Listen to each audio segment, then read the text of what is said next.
എന്തൊക്കെയുണ്ട് വിശേഷങ്ങൾ? ഇന്ന് നല്ല സൂപ്പർ വെയിലൊക്കെ അല്ലേ? തുണിയെല്ലാം ഉണങ്ങി കിട്ടി. ഒരു കുന്ന് തുണി ഇങ്ങനെ മടക്കി വെക്കാനുണ്ട് ഇന്ന്. പിന്നെ വേറൊരു കാര്യം, എനിക്ക് നല്ലൊരു കാന്താരി ചെടിയുണ്ട്.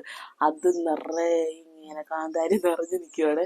പറിക്കാനായിട്ട് വിട്ടുപോയായിരുന്നു, മഴയും കാര്യങ്ങളൊക്കെ ആയ കാരണം. ഇന്ന് അതെല്ലാം പറിച്ച് എനിക്ക് വെക്കണം. അത് നിറയെ പഴുത്ത് നിൽക്കുക. എടാ, നീ വരുന്നോടാ? കാന്താരി പറിക്കാൻ വരുന്നോ? എന്നാ നിന്നോട് ഞാൻ കൂടത്തില്ല, ഞാൻ പോവാ. കാന്താരി മുഴുവൻ പഴുത്തു പോയത് കണ്ടോ?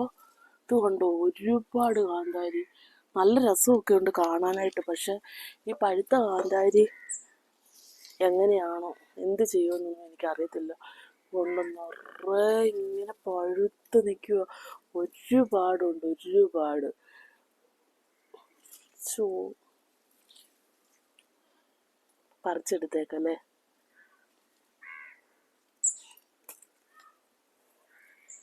അപ്പം കൂട്ടുകാരെ, നിങ്ങൾ വീട്ടിൽ ഇങ്ങനെ കാന്താരി മുളകൊക്കെ വെച്ച് പിടിപ്പിക്കാറുണ്ടോ? കപ്പയ്ക്കൊക്കെ അരയ്ക്കാൻ നല്ലതല്ലേ? എനിക്ക് ഭയങ്കര ഇഷ്ടമുള്ള കാര്യമാണ്. അപ്പം ശരി, ഞാൻ ഇതെല്ലാം ഒന്ന് പറിച്ചെടുക്കട്ടെ കേട്ടോ. ഓക്കേ.